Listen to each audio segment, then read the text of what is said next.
Today we will start second unit, current electricity. You know what is static electricity? When we are going to study charge at rest, then that study will be known as static electricity. And current electricity means we are going to have charge in motion. When we consider charge in motion, there can be various effects of charge in motion. We are discussing in this part electric current and Ohm's law. This is a representation of a cell. This is negative terminal of cell. This is a positive terminal. Positive is at higher potential, negative at lower potential. And we have connected a bulb. So what will happen? Electrons will start moving from negative terminal towards this side. So electron, what is electron? Electron is a charged particle. It means charge will start flowing from this terminal to this side. And when this charge is flowing, bulb will glow, and we will say in general that current is flowing through the circuit. So we have to study about this current only, that what is current, how is it related to flow of charge. This circuit I have represented like this. This is a battery with two cells. This is one LED. So when we are going to connect it like this, see this blue color you can see of LED, this is glowing, and this is negative terminal. So electrons are flowing from this end, passing and moving towards this side. So current is flowing, charge is flowing. We have to discuss about this flow of charge or flow of current in this chapter. Because of flow of current only you can see that LED is giving you light energy. So how to discuss this term electric current? If I will consider this circuit is all the components are connected, and you are going to consider this piece of conducting wire. This is conducting wire. This is actual wire, and in magnified form I have drawn it like this. And you consider this area of it at any instant, and you focus on this only and see how much charge is going to flow this particular area in 1 second. That will decide how much current is flowing through the wire. Electric current in a conductor across an area that is held perpendicular to direction of flow of charge means charge will flow like this. Your area you will consider like this, charge is flowing and your area is perpendicular to the direction of flow of charge. So electric current in a conductor across an area, that area is held perpendicular to direction of flow of charge, is defined as amount of charge passing through that area per unit time, or very simple definition is amount of charge flowing in 1 second, that is known as electric current. Let us consider in time delta t, delta q charge is flowing from this side to this side. And if I want to find out what is value of current at time t, then this delta t I will consider it to be very small, as you are going to consider in case of instantaneous velocity. So instantaneous current I will be equal to limit delta t tends to 0, delta q upon delta t, that will be equal to dq upon dt. And if current is steady or it is not going to change with the time, then current will be equal to rate of flow of charge or amount of charge flowing in 1 second, that will be current. So from here we are getting definition of current. What is current? The rate of flow of charge will be known as current. So mathematical formula of current is I is equal to Q by T. Now if 10 raised to power 20 electrons are moving from this side to this side, 10 raised to power 20 electrons are moving from this side to this side in how much time? In 0.1 second. Then it is asked how much current is flowing through this circuit. Now 10 raised to power 20 electrons are moving. This is giving number of electrons.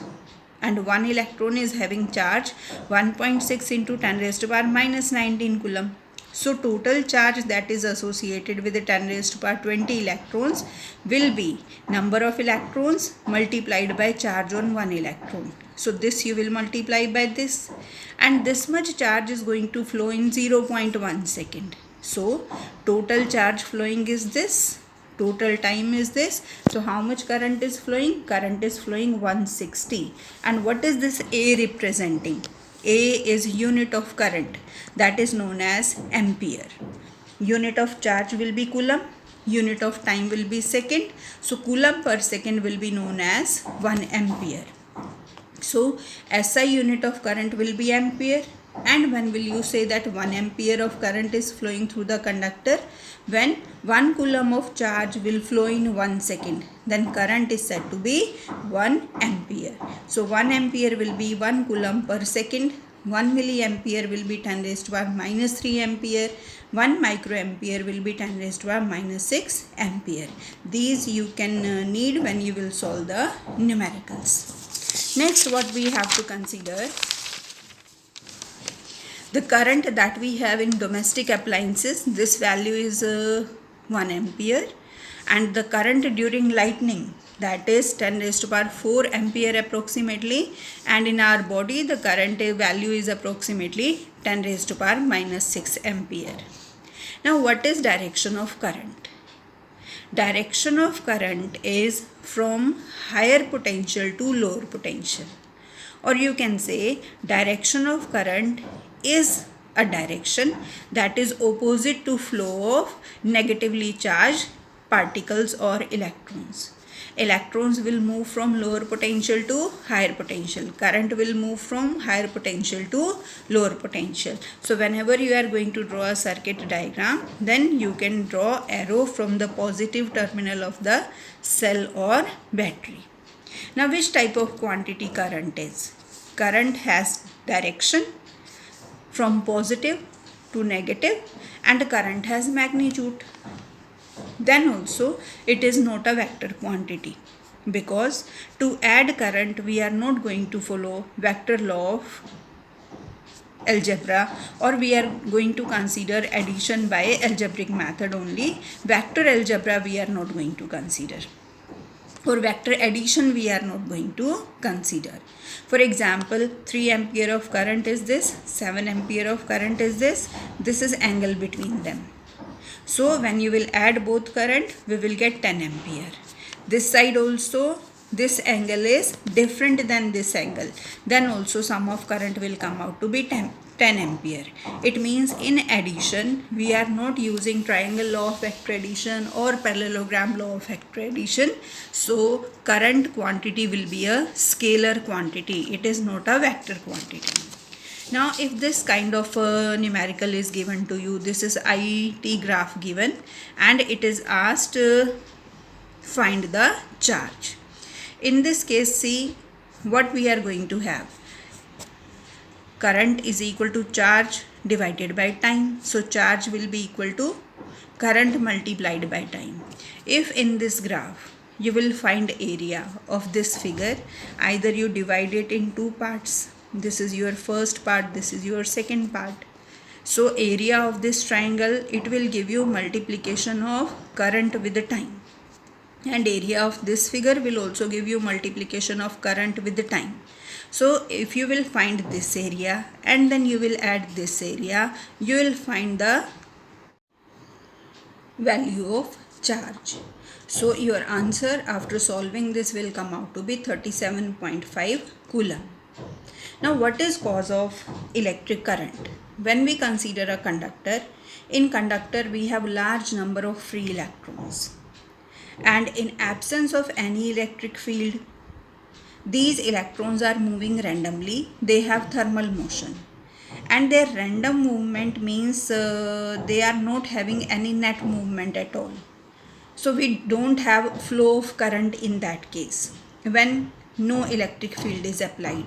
But when this conductor is under the effect of electric field, then electron will start moving towards higher potential.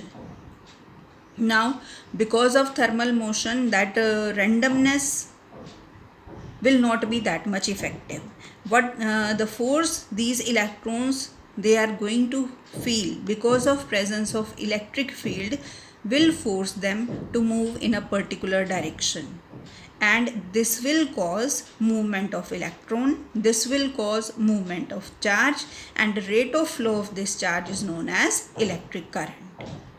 So we have to study about current and the value of potential that the cell or battery is giving, relation between these two, and relation between the potential applied by this cell or this battery and the amount of current flowing. This relation was given by one physicist, G.S. Ohm, and he gave his observation in the form of Ohm's law in 1828. According to the statement of Ohm's law, we are going to consider, or we are going to have, that potential applied is directly proportional to current. It means current flowing through a conductor is directly proportional to the potential difference applied across its end, provided the temperature and other physical conditions remain the same.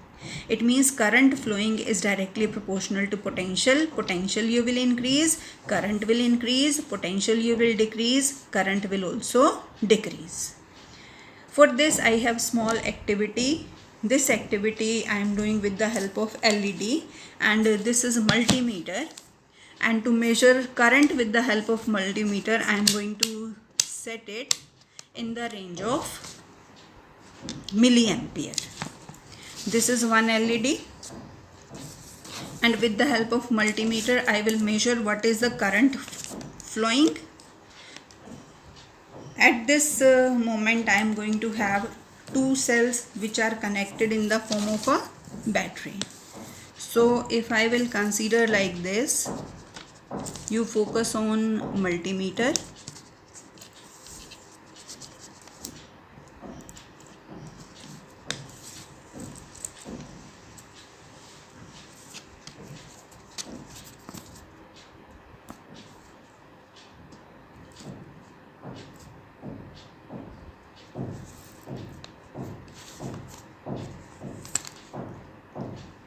See, the reading coming is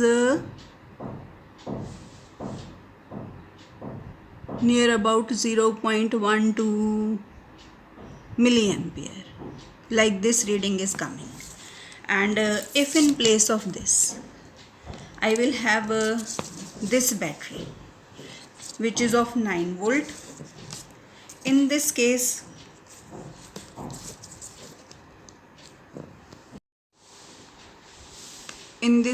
the reading is coming out to be 0.82, 0.81 like this milliampere.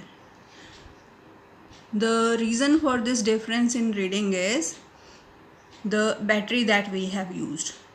In this case battery we are using 9 volt, and in this case this battery it is going to apply a potential difference less than this.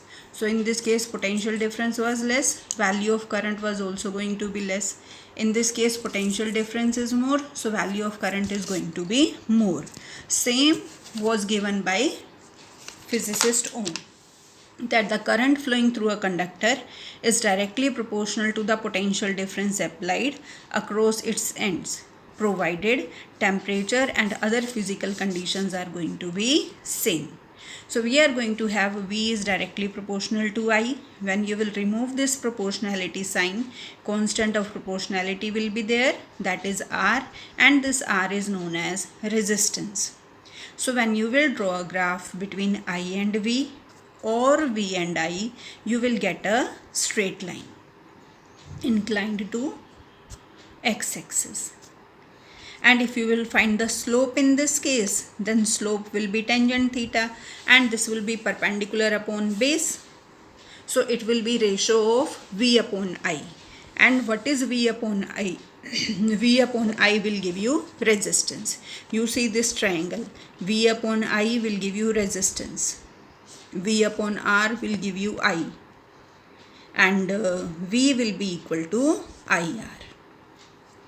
If you will find slope in this case, slope will be I upon V, and in this case slope will be reciprocal of resistance, or reciprocal of slope will be equal to resistance.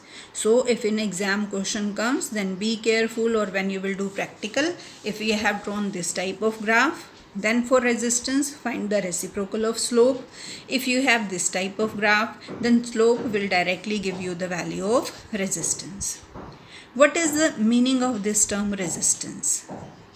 If you will consider dictionary meaning of word resist, it means to oppose. Here also it is going to play the same role. The property of a material or a conductor due to which it will oppose the flow of charged particles through it or charges through it, it will be known as resistance.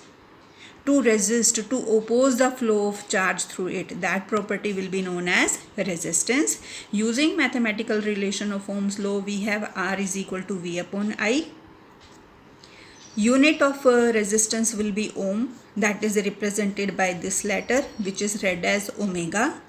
And when you will say the resistance of a conductor is 1 ohm, if we are going to apply potential difference of 1 volt across its ends and it is making a current of 1 ampere to flow through it, then the resistance is said to be 1 ohm. And to find its dimensional formula, you can use R is equal to V upon I. Potential, we are going to have work divided by charge. So put dimensional formula of work, dimensional formula for charge and current. You will be able to get dimensional formula for resistance. Now on which factor resistance depends? Resistance depends on length of a conductor.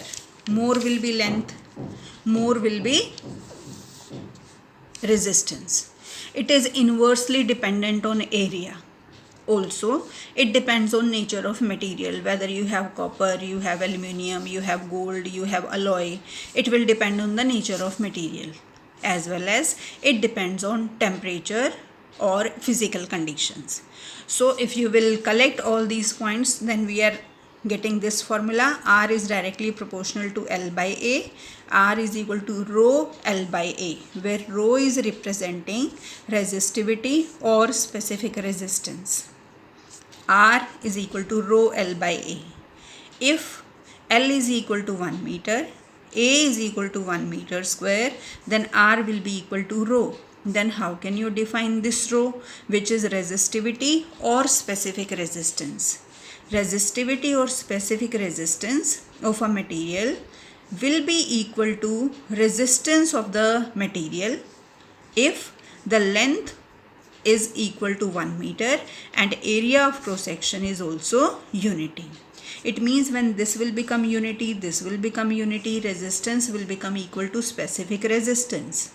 So resistivity or specific resistance of a material is resistance offered by a conductor with length unity and area of cross section unity, or it is the resistance offered by unit cube of material of conductor. Meaning of unit cube is, cube means like this you are going to have, and each side of this is going to be unity, length, breadth, height. Then resistance offered like this will be known as resistivity.